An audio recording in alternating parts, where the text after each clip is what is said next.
पहला प्रश्न किया कि तुम किस वर्ण के हो? झूठ बोल गया कर्ण, मैं ब्राह्मण हूं। क्यों बोल गया?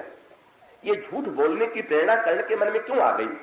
क्योंकि उसको यह पता था कि अगर मैं सत्य बोल जाऊंगा, अगर मैं सचमुच सही सही बता दूंगा कि मैं ब्राह्मण नहीं हूं, तो मुझे शस्त्र ज्ञान प्राप्त नहीं होगा। कितना धर्म के द्वारा, धर्म में आग्रह के द्वारा दूसरे के मन में अधर्म की सृष्टि हो रही, दूसरे को असत्य बोलने की प्रेरणा प्राप्त हो रही, और वो तुरंत कह देता है महाराज मैं तो ब्राह्मण।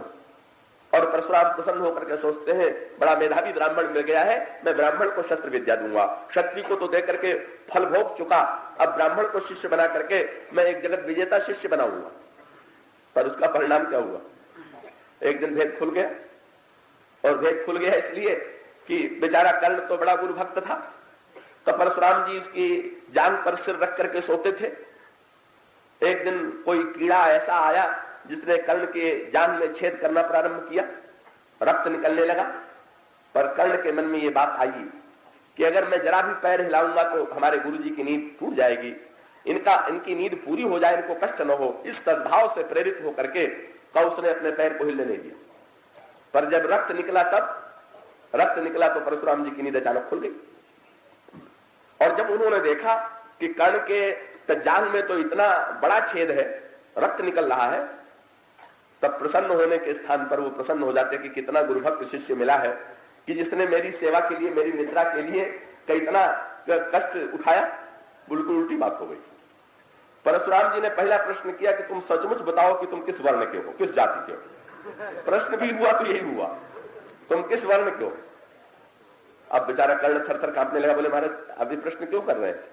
बोले ब्राह्मण इतना धैर्यशाली हो ही नहीं सकता है कि इस प्रकार से बैठा रह जाए, तुम अवश्य क्षत्रिय हो, और इसमें मुझे संदेह नहीं।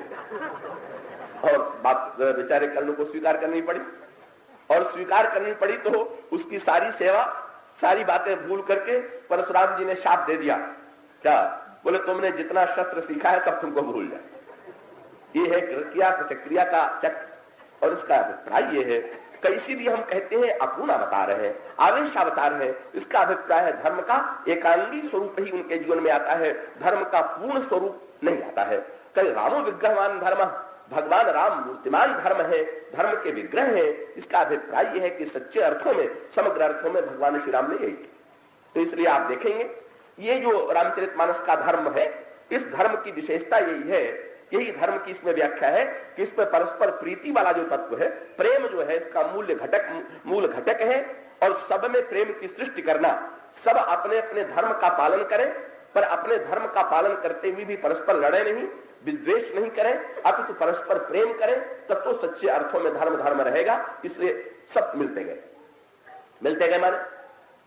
तब वशिष्ठ विश्वामित्र चाहते हैं मैं ब्राह्मण कहलाऊं, और वशिष्ठ उनको ब्रह्मर्षि नहीं कहते हैं। इसमें आनंद है कि भगवान राम के दोनों गुरु बन गए, और दोनों गुरु बन जाने के बाद नई बात हो गई। वशिष्ठ जी विश्वामित्र वशिष्ठ के कृतज्ञ, गदगद हो गए विश्वामित्र। क्या? बोले मैं श्री राम को मांगने आया था, अगर गुरु वशिष्ठ न दिलाते तो दशरथ जी तो नहीं कर चुके थे। दशरथ जी ने कह दिया था कि मैं महाराज सब कुछ दे सकता हूं पर राम को नहीं दे सकता हूं। तो उस समय वशिष्ठ जी ने कहा कि देना पड़ेगा। इस बात को सुनते ही विश्वामित्र ने वशिष्ठ को देखा, कृतज्ञ हो गए जीवन भर के लिए कि आपने मुझे दिला करके मेरे व्रत को और यज्ञ को पूर्ण कराया। आप जैसा महापुरुष उदार कौन होगा? परिणाम ये हुआ कि विश्वामित्र के मन में वशिष्ठ के प्रति कृतज्ञता, और दूसरी ओर वशिष्ठ कितने विश्वामित्र के कृतज्ञ हैं, कितने प्रशंसक बन गए। जब विवाह के बाद लौट करके आए तो कभी तो विश्वामित्र जी की स्थिति थी कि एक ब्रह्मर्षि नाम का 3 अक्षर का शब्द सुनना चाहते थे। और अब क्या हुआ? जब विवाह के बाद बारात आ गई और दूसरे दिन सभा लगी तो वशिष्ठ जी तो नित्य कथा सुनाया करते थे। वशिष्ठ जी कथा सुनाने के लिए बैठे, पर कौन सा प्रसंग सुनाया, कौन सी कथा सुनाई? गोस्वामी जी नई बात कहते हैं, मुनिमन अगम गाधि सुत करणी और मुदित वशिष्ठ विपुल विधि वर्णी। वशिष्ठ कथा सुना रहे हैं और विश्वामित्र कितने महापुरुष हैं, कितने उच्च कोटि के तपस्वी हैं, ये कथा सुना रहे हैं। और तब सुन आनंद भयो सबका, बड़ा आनंद लोगों को आया। क्या? बोले आज विश्वामित्र वशिष्ठ की प्रशंसा करें, वशिष्ठ विश्वामित्र की प्रशंसा करें, इससे बढ़ के प्रसन्नता की क्या बात हो। पर गोस्वामी जी ने इसमें भी एक बात और जोड़ दिया, कि कथा सुनने में भी श्रोताओं का भी तो अलग अलग स्तर होता है। किसी को कम आनंद आता है, किसी को अधिक आनंद आता है, किसी को दोष दिखाई देता है। पर अयोध्या में तो ऐसे श्रोता नहीं थे, वो दोष वाला दोष तो नहीं किसी को दिखाई पड़ा। लेकिन वो समझने का आनंद की मात्रा में अंतर। जितने अयोध्या के श्रोता थे सबको कथा सुन के आनंद आया, पर सबसे अधिक आनंद किसको आया? बोले राम लखन और अधिक ऊंचा। सबसे अधिक आनंद आया भगवान राम और लक्ष्मण को। भगवान राम ने लक्ष्मण की ओर देखा, लक्ष्मण जी ने भगवान राम को देखा। और देखने का तात्पर्य क्या कि जैसे हमारी तुम्हारी जोड़ी मिल गई, इसी तरह दोनों गुरुओं की जोड़ी मिल गई है, बिल्कुल ठीक। नहीं तो हम सांवले तुम गोरे, हमारा स्वभाव दूसरे प्रकार का, विनम्र तुम्हारा तेजस्वी, पर मिलन यही तो प्रीति है। भगवान राम और लक्ष्मण के स्वभाव में कितना अंतर है, रूप रंग में कितना अंतर है, पर प्रीति में कितनी समानता है। और भगवान राम लक्ष्मण जैसे मिलकर के एक महान आदर्श की सृष्टि करते हैं, उसी प्रकार से गुरु वशिष्ठ और विश्वामित्र के मिलकर के महान आनंद की सृष्टि हुई। पर पहले बड़े बड़े लोगों का ही मिलन होता रहा। गुरु वशिष्ठ और विश्वामित्र का मिलन हो गया, जनक और दशरथ का मिलन हो गया, तो ये सब बड़े बड़े व्यक्तियों का मिलन। पर मिलन की पूर्णता कब होगी? तब मिलन की पूर्णता तब होगी कि जब सर्वत्र प्रीति का संचार हो जाए। और सर्वत्र प्रीति के संचार की पराकाष्ठा अब दिखाई दे रही चित्रकूट में। और इसकी अंतिम परिणति कब होगी का ये क्रम है। गुरु वशिष्ठ और विश्वामित्र का मिलन हो गया, बहुत आवश्यक, पर आश्चर्य नहीं। पर अब क्या हो रहा है? अब जो हो रहा है आश्चर्य हो रहा है। और उत्तरकांड में जो होता है वो आश्चर्य की पराकाष्ठा। क्या यहां पर अब दोनों में प्रेम की पराकाष्ठा देखी। जब श्री भरत के साथ चित्रकूट की ओर गुरु वशिष्ठ जा रहे थे, आपको एक प्रसंग मैंने सुनाया था, तब निषाद राज ने दोनों को प्रणाम किया। गुरु वशिष्ठ ने दूर से आशीर्वाद दिया और श्री भरत ने रथ का परित्याग करके हृदय से लगा लिया। दोनों का अलग अलग प्रकार का व्यवहार था। अब निषाद राज के मन में अगर विद्वेष आता तो आ सकता था। निषाद राज सोच सकते थे कि भरत कितने महान है कि उन्होंने हृदय से लगा लिया, और गुरु वशिष्ठ तो मुझसे घृणा करते हैं कि मुझे इन्होंने दूर रखा, इसलिए हमसे गुरु जी से नहीं पटेगी। परिणाम क्या होता कि भरत जी के प्रति सद्भाव आता, पर गुरु वशिष्ठ के प्रति दूरी उत्पन्न हो जाती। लेकिन नहीं, सब नर करहि परस्पर प्रीति। और उसकी पराकाष्ठा क्या? गोस्वामी जी ने यही दिखाया, यही धर्म का सच्चा तत्व है। क्या वो भगवान राम और श्री भरत एक दूसरे से मिलकर के डूबे हुए। अब अगर बदले की भावना आ जाए निषाद के मन में, तो सोच ले बड़ा अच्छा है गुरु जी खड़े रहे, और उन्होंने दूर से हमको आशीर्वाद दिया था, बहुत अच्छा है, वहां बने रहे, भगवान राम तो पूछ ही नहीं रहे हैं, कितना अच्छा। नहीं, गोस्वामी जी कहते हैं कि निषाद को सबसे अधिक ध्यान किसका है? जिन्होंने हृदय से लगाया है उनसे भी अधिक ध्यान उनके प्रति है जिन्होंने दूर से आशीर्वाद दिया। और उसका अभिप्राय है निषाद ने सचमुच धर्म का तत्व पा लिया। श्री राम के मित्र होने का, भरत को हृदय से लगाने का सच्चा जो जीवन है, जीवन का तत्व है, वो निषाद के जीवन में आ गया। निषाद के जीवन में एक क्षण के लिए भी गुरु जी के प्रति उलाहने की भावना नहीं है कि उन्होंने मुझे दूर से ही क्यों आशीर्वाद दिया, हमें निकट से श्री भरत के समान क्यों नहीं हृदय से लगा लिया। तो इसलिए तो गोस्वामी जी ने कहा निषाद के अंतःकरण की परीक्षा हो गई। तो आप किसी को तुच्छ सिद्ध कर दें, हीन सिद्ध कर दें, उपेक्षा कर दें, आपसे रूठ जाएगा। लेकिन जब भगवान राम और श्री भरत का मिलन हुआ तो गुरु जी का ध्यान दिलाने वाला कौन? निषाद। और यही कह करके नाम सबसे पहले लिया। बोले महाराज आप तो मिलकर के डूब गए, पर आप सोचिए तो कौन आए हुए? कौन? नाथ साथ मुनिनाथ, साक्षात गुरुदेव आए हुए। और उसका अभिप्राय यह है कि गुरुदेव के प्रति श्री राम को आकृष्ट करने का कार्य कर लेते हैं कौन? निषाद। ये इधर का प्रेम, और बदला भी उधर उतने महान मिला। और दोनों का मानो एक नई बात हो गई। अभी तक तो केवल बड़े से बड़े लोगों का मिलन हो रहा था, उनमें जो टकराहट थी वो समाप्त हो रही थी। पर आज गुरु वशिष्ठ ने धर्म की नई व्याख्या प्रस्तुत कर दिया, और वो नई व्याख्या ये थी कि जिस समय गुरु वशिष्ठ के चरणों में भगवान राम ने प्रणाम किया, भगवान राम तो बहुत बढ़िया बंटवारा कर देते। वे किसके हैं? मुनियों के हैं कि छोटों के? छोटे के हैं कि बड़े के? भगवान राम तो सबके हैं, और सबके हैं। तो जैसे आपके घर में कोई अतिथि आ जाए तो आप अलग अलग कमरों में ठहरा देते हैं, तो आप देखेंगे भगवान राम का बंटवारा कितना सुंदर है। जब किसी मुनि को देखते हैं, गुरु जी को देखते हैं, तो अपना मस्तक उसके पैर पर रख देते हैं, और जब किसी निषाद को और छोटे को देखते हैं तो हृदय से लगा लेते हैं, बंटवारा कर देते हैं। क्या बोले? बड़ों को सिर और छोटों को हृदय। मस्तिष्क ज्ञान जो है वो बड़ों के चरणों में अर्पित है और छोटों के प्रति प्रेम अर्पित है।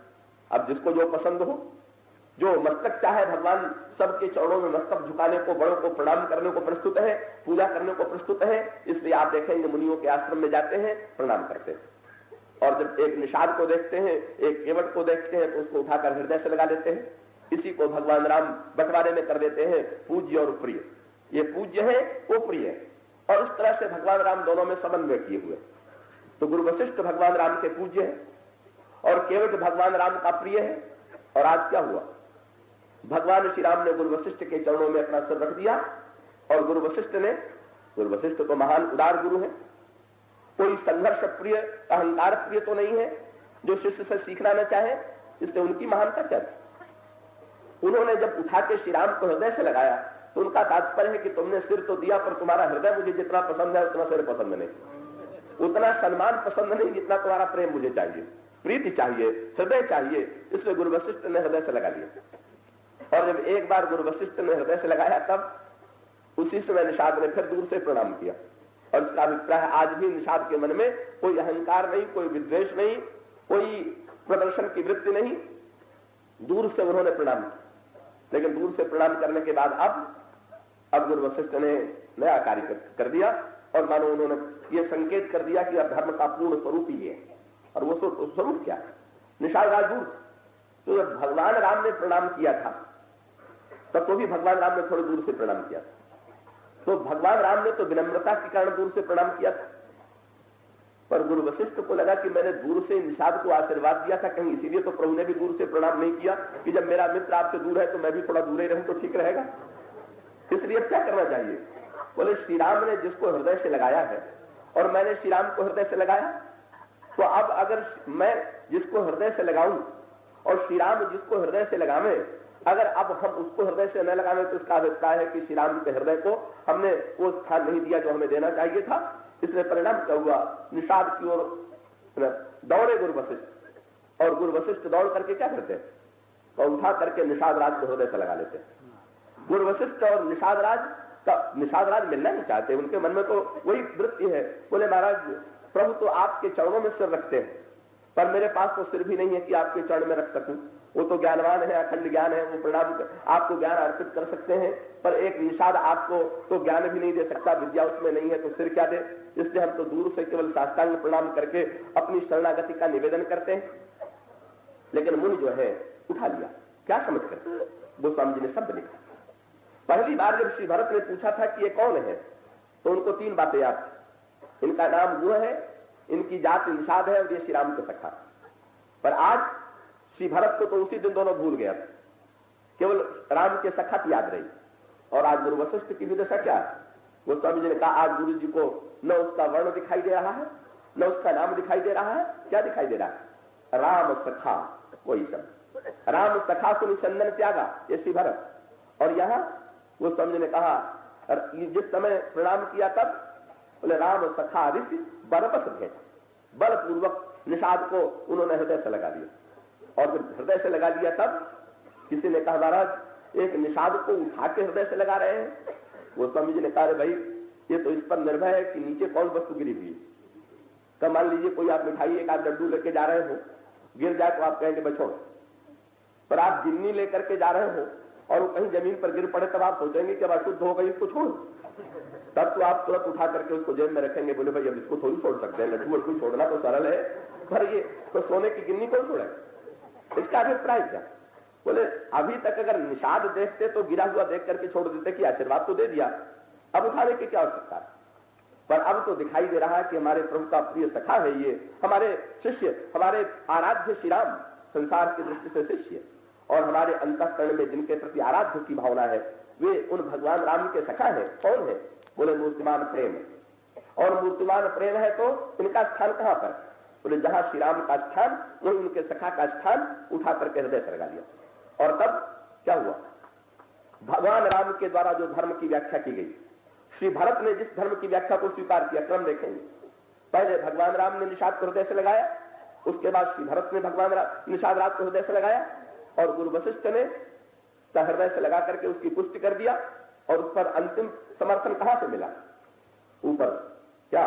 बोले नभ सराही सुर बरसही फूला, आकाश से देवता फूल बरसा करके कहते हैं हाँ ये जो मिलन हुआ, ये जो समग्र मिलन हुआ, आज धर्म और प्रेम का जो मिलन हुआ, विवेक और प्रेम का जो मिलन हुआ, बड़े और छोटे का जो मिलन हुआ, ये मिलन ही तो अपेक्षित है। धन्य हो गया ये मिलन। और इसी मिलन की पराकाष्ठा भगवान राम कहां कराते? जब लंका जीत करके आए तो साथ साथ किसको लेते आए? निषाद राज तो तब भी मनुष्य में उनकी गणना नहीं, पर भगवान राम तो पशुओं को लेते आए। गोस्वामी जी कहते हैं पत्रिका में पशु भी कौन? बंदर। कौन बंदर? बोले अशुभ हो तो जिनके सुमिरन से बानर रीछ विकारी, जिनके स्मरण से अशुभ होता है ऐसे बानर और रीछ जो विकारी है उनको लेकर के आए। और लेकर के आने के पश्चात जब एक और गुरु वशिष्ठ खड़े थे और उनके चरणों में प्रभु ने प्रणाम किया, तो निषाद कम से कम ये जानता था कि गुरु जी को प्रणाम कैसे किया जाता है, पर इन बंदरों को तो यह भी पता नहीं था कि गुरु जी को प्रणाम कैसे करना चाहिए। तो गुरु वशिष्ठ के चरणों में प्रभु ने प्रणाम किया और प्रणाम करने के बाद गोस्वामी जी ने लिखा भगवान राम ने बंदरों को मुनिपद लागव सकल सिखाए, सबको सिखलाया कि गुरु जी को प्रणाम करो और ऐसे प्रणाम करो, और तब प्रणाम किया। और तब गोस्वामी जी ने कहा, गुरु वशिष्ठ ने क्या किया? तो उन बंदरों को उठा कर हृदय से लगा लिया। कब मानो न पशु का ध्यान रहा न वर्ण का ध्यान रहा। उसका अभिप्राय क्या है? गुरु वशिष्ठ का अंतःकरण इतना उदार है, प्रेम परिप्लुत है कि वो श्री राम और श्री भरत के द्वारा जो दिव्य प्रेम का प्रवाह प्रवाहित होता है उसमें सबको डुबोते हैं प्रभु।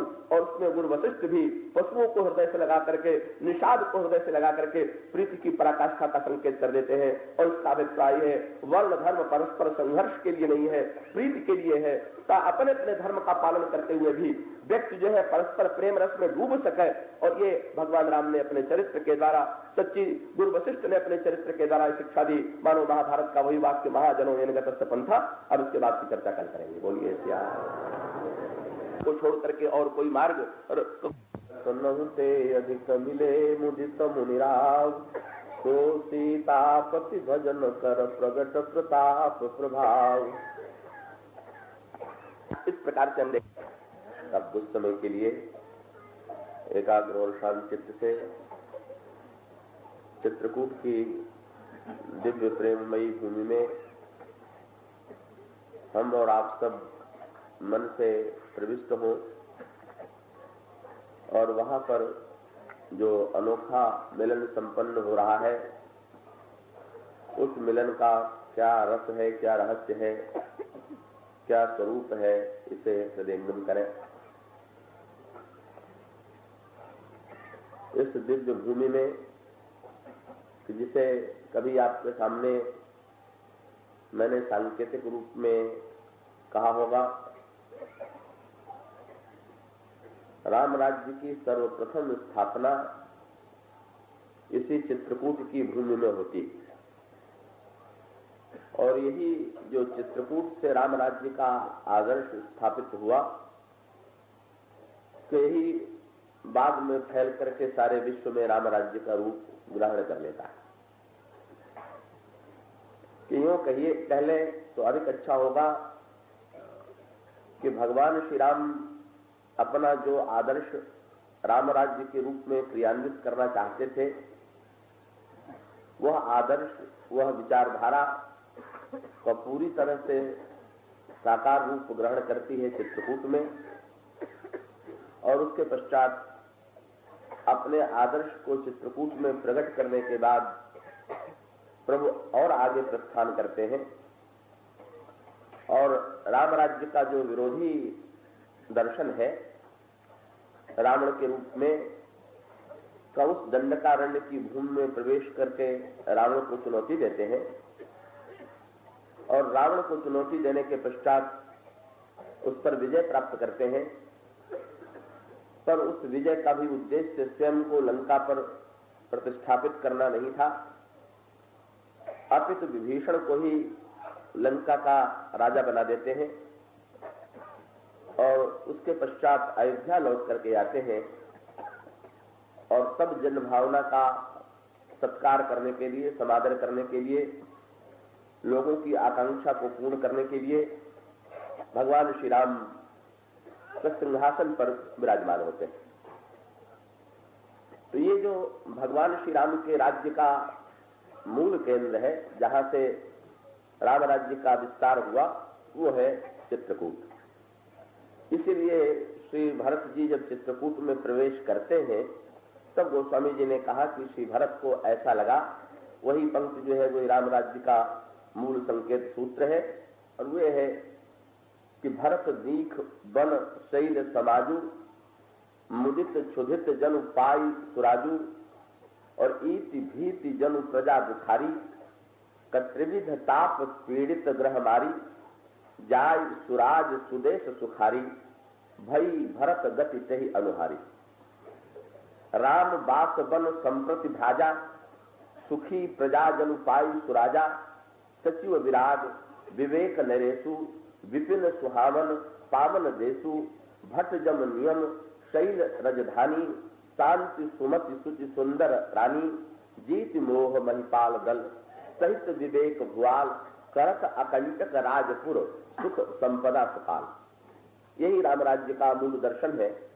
और जब अयोध्या में आगे चल करके आप पंक्तियों को पढ़ेंगे तो आपको लगेगा कि इसी सूत्र का वहां पर विस्तार है। तो ये जो विचार को क्रियान्वित करना है उसका सबसे श्रेष्ठ क्रम क्या है?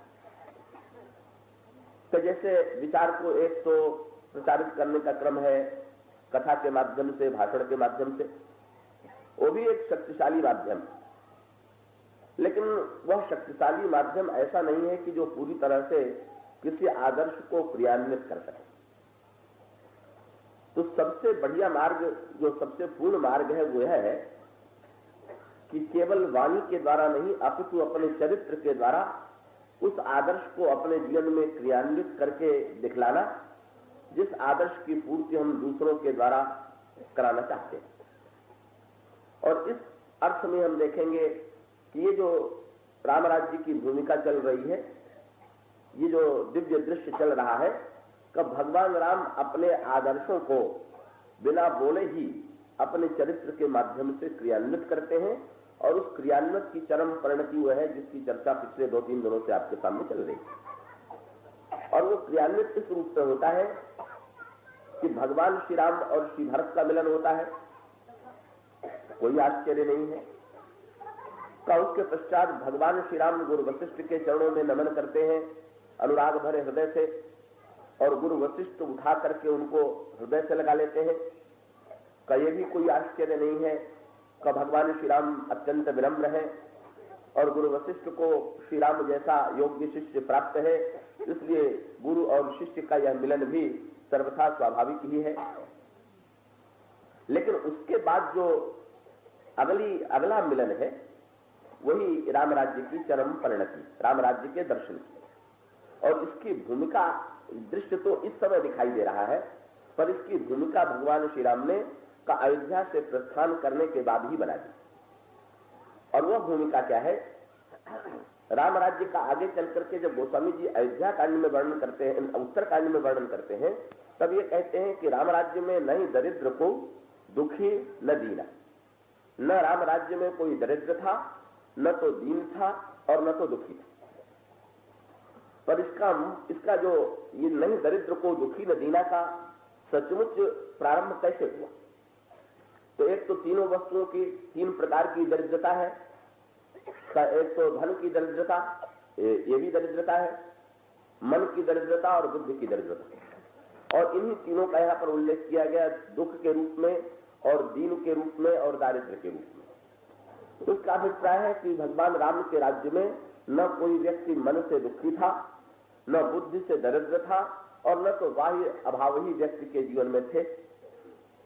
पर ये जो आदर्श क्रियान्वित हुआ, और यहां पर भी उसकी भूमिका के रूप में आपके सामने पहले संकेत दिया गया था, और आप लोगों में जिनको ठीक याद होगा वो ये है कि भगवान राम के भगवान राम के लिए जिन विशेषणों का गोस्वामी जी प्रयोग करते हैं, का उन विशेषणों में एक शब्द है कि भगवान राम धर्मधुर। पर धर्मधुर के साथ साथ भगवान राम दीन दयाला। और यही ये जो भगवान श्री राम का की धर्मधुरता थी, वो तो अयोध्या में भी प्रत्यक्ष। और भगवान राम की दीन दयालता का यह किंचित दर्शन कभी कभी अन्य दृश्यों में भी हुआ। पर भगवान राम कैसे दीन दयालु है, और कैसे वो समाज की दीनता को दूर करते हैं का अगर भगवान राम चित्रकूट न जाते तो शायद ये पूरी तरह से स्पष्ट न होता। और ये जो अचानक आश्चर्य हुआ कि भगवान राम और गुरु वशिष्ठ के मिलन के पश्चात केवट ने दूर से गुरु वशिष्ठ को प्रणाम किया, अत्यंत प्रेम भरे हृदय से, अत्यंत विनम्रता से, और गुरु वशिष्ठ अचानक दौड़ पड़े केवट की ओर और वह संकोच करता रहा और फिर भी उठा करके हृदय से लगा लिया। लगता तो है कि यह घटना क्षण भर में हो गई, पर यह क्षण भर में नहीं हो गई। इसके पीछे भगवान राम का जो पूरा दर्शन है, भगवान राम का जो पूरा चरित्र है, पूरा तत्व है, का उसकी प्रेरणा विद्यमान है। इसकी भूमिका भगवान राम ने कहां से बना दी? गोस्वामी जी शब्द यही लिखते हैं, गुरु वशिष्ठ ने किसे हृदय से लगाया? गोस्वामी जी ने कहा राम सख। अब इसी शब्द में तो मूल मंत्र दे दिया गया, भगवान श्री राम दीनता दूर करते हैं। और भाई यही किसी भी आदर्श समाज का या आदर्श व्यक्ति का यही रूप हो सकता है। इसका अभिप्राय यूं ले लें कि निषाद गिरा हुआ है चरणों में और दूर से प्रणाम करता है तो चरणों से भी दूर है। और गुरु वशिष्ठ जाकर के जब निषाद को हृदय से लगाते हैं तो इसका तात्पर्य क्या हुआ कि अगर किसी को भी आप गिरा हुआ देखें तो आपका कर्तव्य क्या है? और इसका एक ही उत्तर है कि जब तक गिरे हुए को उठाने की वृत्ति हमारे मन में और आपके मन में नहीं आती है तब तक हम भगवान राम के आदर्श के अनुकूल अपने को कहने का दावा व्यर्थ करते हैं। भगवान श्री राम के चरित्र में यही आपको पग पग पर मिलेगा और फिर भगवान राम के चरित्र का वही प्रभाव सारे समाज पर पड़ रहा है और यहां पर उसकी पराकाष्ठा है कि भगवान श्री राम निरंतर जो दीन है, जो दुखी है, जो गिरे हुए हैं, कई इनको ऊपर की ओर उठा रहे हैं। और इस ऊपर की ओर उठाने की पराकाष्ठा ये राम सखा शब्द आज ही थोड़ी बन गया। इसके लिए तो गोस्वामी जी संकेत करते हैं भगवान राम इसकी भूमिका कब बनाते हैं। धर्मनिष्ठ अयोध्या की भूमि से भगवान राम का परित्याग कर दिया गया, ये भी खेल। महाराज श्री दशरथ को सत्य के कारण मौन होकर के प्रभु को वन की दिशा में विदा करना पड़ा, रोक नहीं पाए। कौशल्या जी कैकेयी जी ने तो 2 वचन दिए थे, उन वचनों की पूर्ति के लिए उनका आग्रह था कि उन्हें दिया जाना चाहिए और उनके ऋण की मुक्ति के लिए भगवान श्री राम बन जा रहे हैं। और जब बन जाते हैं तब भगवान श्री राम बड़े प्रसन्न हैं। क्यों? भगवान राम के चरित्र का जो उद्देश्य है वो तो अभी पूरा होने जा रहा है। और वो उद्देश्य क्या है? तो 2 क्रम है भाई। अगर नीचे वाला, अगर ऊपर वाला जो खड़ा है अगर नीचे वाले को नहीं उठावेगा तो नीचे वाला ऊपर वाले को नीचे खींचने की चेष्टा जब अवश्य करेगा। हो सकता नहीं, द्वेष मिट सकता ही नहीं है, तो ये निश्चित क्रम है। तो आप देखेंगे भगवान राम दोनों क्रमों का पालन करते हैं। एक तो प्रभु अवतार लेते हैं, तो अवतार लेकर के ऊपर से नीचे आ जाते हैं, सबके बीच में आ गए। और सबके बीच में आ गए इसका अभिप्राय यह है कि भगवान सबके समान धरित्री पर आकर के मनुष्य के रूप में नाम स्वीकार कर लेते हैं, रूप स्वीकार कर लेते हैं, लीला स्वीकार कर लेते हैं।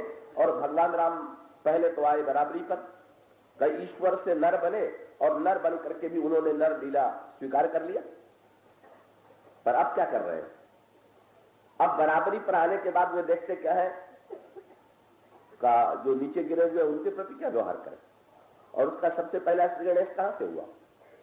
का अयोध्या में जब तक थे तब तक भगवान राम के सामने ये प्रश्न नहीं था। जब तक जनकपुर गए वहां भी ये प्रश्न नहीं था। लेकिन जब भगवान राम श्री अयोध्या की भूमि से निकल करके चले तो भगवान राम का स्वागत करने के लिए सबसे पहले कौन आया? एक केवट, एक निषाद, जिनसे गुरु वशिष्ठ का मिलन हो रहा। कब भगवान राम का स्वागत करने के लिए आए, और आए तो कैसे आए? निषाद को यह समाचार मिल गया कि श्री राम को कदेश निकाला दे दिया गया है और अयोध्या की भूमि से श्री राम वन की ओर जा रहे हैं। और यह समाचार जब निषाद के अंतःकरण में कानों में पड़ा तो उसकी प्रतिक्रिया क्या हुई? मानो क्रम उलट गया। उदार दीन बन गए तब दीन उदार बन गए। कौशल कैकेयी जी बड़ी उदार थी, कहती थी मेरे बेटे को नहीं कौशल्या के बेटे को राज्य मिलना चाहिए, पर उनके मन में दीनता आ गई। गोस्वामी जी ने कहा, दीन बचन का बहु विधि रानी, जो बड़ी उदार कैकेयी थी तो उनमें ये दीनता आ गई, उनमें ये कृपणता आ गई कि नहीं नहीं, संपत्ति तो मेरे पुत्र को मिलनी चाहिए, पराये के पुत्र को नहीं मिलनी चाहिए। और जब उदारता का स्थान दीनता ने ले लिया तो उसका उल्टा प्रत्युत्तर कहां मिला। एक दीन के मन में कितनी बड़ी उदारता आ गई, ये चरित्र दिखाई देता है निषाद के मन में। और वो उदारता आई भी कब, जब भगवान श्री राम के पास देने के लिए कुछ नहीं। अगर अयोध्या में निषाद भगवान राम के लिए भेंट लेकर के जाते तो इसमें कोई आश्चर्य नहीं था का अयोध्या के सम्राट की भेंट लेकर के, ये तो प्रजा का स्वभाव है का प्रजा जो है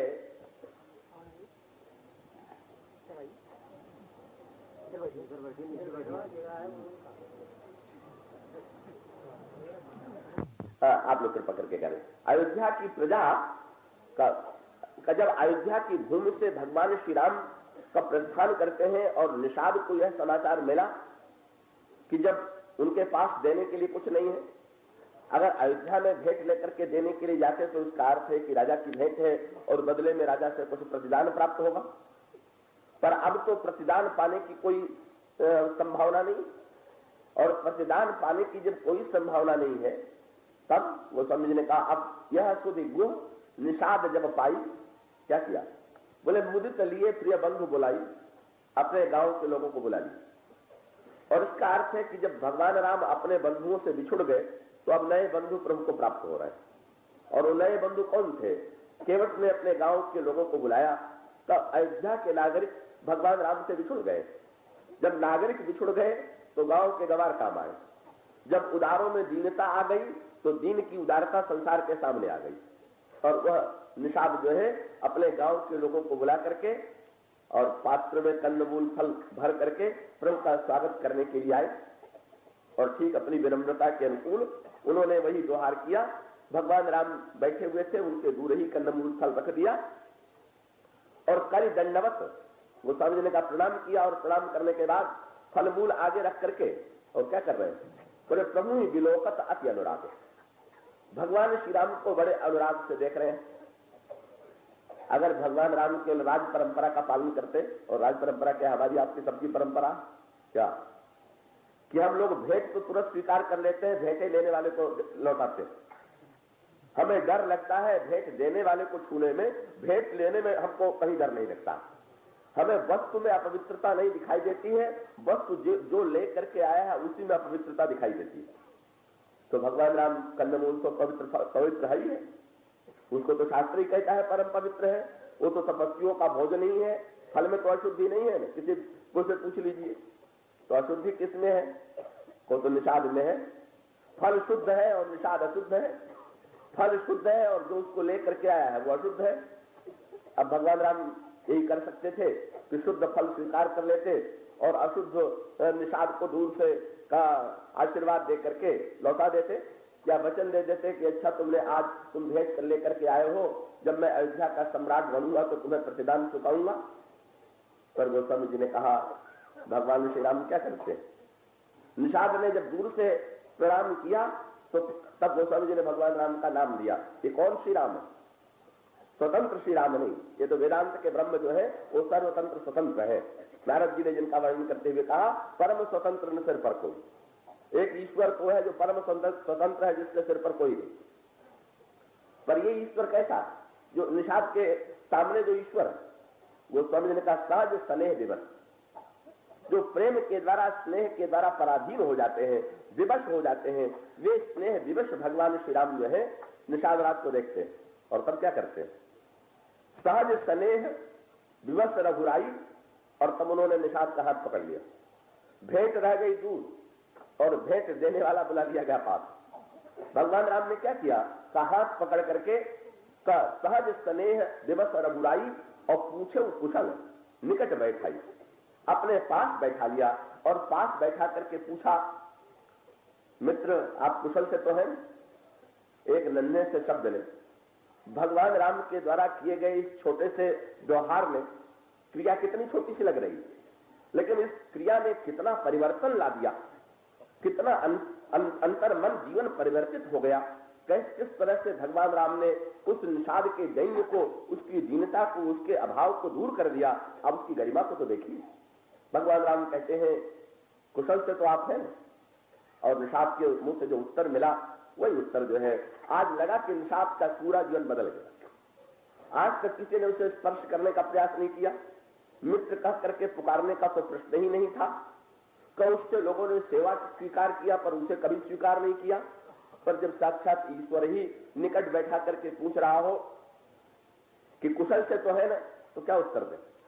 वैसे तो मिलने वाले एक दूसरे से कुशल पूछे करते हैं, पर वो कुशल प्रश्न भी केवल एक यंत्र की तरह एक व्यक्ति पूछता है और सामने वाला व्यक्ति जो है हाँ या नहीं में उत्तर दे देता है। पर ये प्रश्नोत्तर जितना होता है वो सबका सब जो है केवल एक यांत्रिक होता है। उसके भीतर न तो पूछने वाले के मन में सच्ची जिज्ञासा होती है। क्यों? पूछने वाला जब पूछता है कि कुशल से है ना, और कहीं आप बता दे कि मेरे ऊपर ये समस्या है, तो जान छुड़ा के भागना चाहेगा कि भैया चलो छुट्टी, ये से छुट्टी मिले, नहीं तो कहीं अपने संकट में हमें भी न फंसा दे। और जो बेचारा उत्तर देता है उस उत्तर में भी यंत्र की तरह भले ही दोहरा दे कि हाँ आपकी कृपा से कुशल है, लेकिन काहे की कुशल को तो किसी ने कबीरदास जी से किसी पूछ दिया, कहिए महाराज कुशल से तो है। उन्होंने कहा व्यर्थ का प्रश्न क्यों करते हो? उन्होंने कहा महाराज इतना बड़ा शिष्टाचार का प्रश्न व्यर्थ का प्रश्न हो गया। उत्तर दिया कबीरदास जी ने, अरे तो ये प्रश्न तो नित्य लाखों व्यक्तियों से करते हैं, लेकिन अंत में दिखाई क्या देता है? वो अंत में दिखाई ये देता है कि कुशल कुशल ही के करत और जग में बचा न कोई।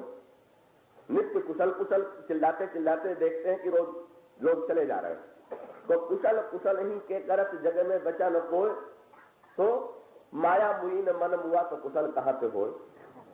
जब हमारे जीवन की वासनाएं, हमारे जीवन के हमारे मन की दुर्वृत्तियां जो कि तो जीवित है, भीतर ही हमारे अकुशलता छिपी हुई है, तो हमारे जीवन में कुशलता कैसे आ सकती? पर आज जब भगवान कुशल पूछे जीव से, और जीव में भी अत्यंत दीनहीन से, तो उस समय क्या उत्तर मिला? वो राम तो ये प्रश्न जरूर करते हैं, और जब ये प्रश्न कर देते हैं तो मानो उसी क्षण जीव के जीवन में कायाकल्प हो जाता। यही प्रश्न भगवान राम से जब भीषण से मिलन हुआ तो भगवान राम ने तुरंत कहा मित्र कुशल से तो है।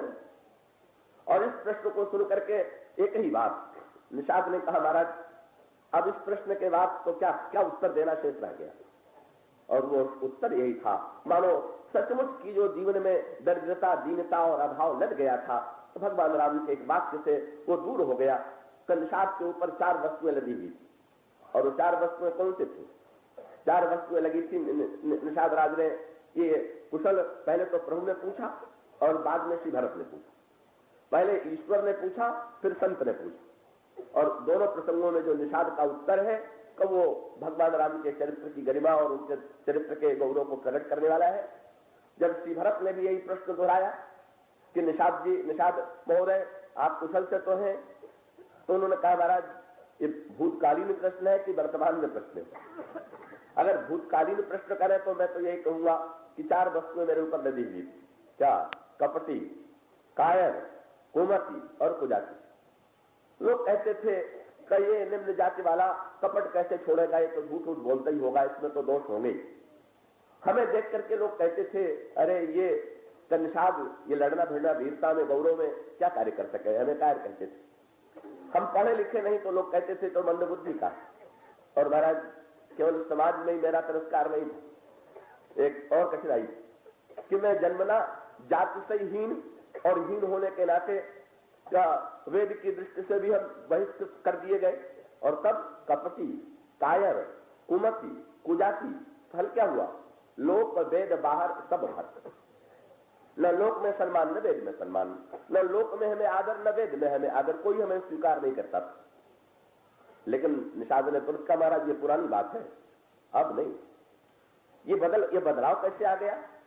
और तब निषाद राज ने श्री भरत जी से कहा ये तो पुरानी बीते युग की बात है। कभी ऐसा था कि जब लोगों ने मुझे कपटी, कायर, कुमति, कुजाति कह करके तिरस्कृत किया, पर अब कपटी, कायर, कुमति, कुजाति लोक वेद बाहर सब भांति, लेकिन राम कीन आपन जबही से। तो अब क्या हो गए तुम, अब बदल गए, और बदल गए तो क्या बन गए? निषाद ने दावा किया, भयो भुवन भूषण सब वहीं थे।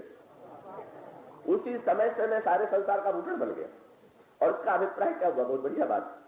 और इसका अर्थ है कि भूषण तो व्यक्ति की तुलना में जड़ा ही है, और हम लोग चेतन में तो भेद करते ही हैं, कौन छोटा है कौन बड़ा है।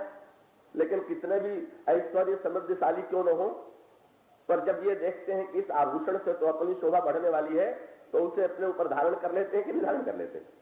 जड़ को चेतन अपने ऊपर धारण करने में गर्व और गौरव की अनुभूति करता है कि नहीं? आभूषण को धारण करता है कि नहीं? तो निषाद राज ने कहा, महाराज ये तो नई बात हो गई, अथवा यो कह लीजिए इसका अभिप्राय क्या हुआ? निषाद कौन? लोहा। और लोहे का गहना कौन पहने?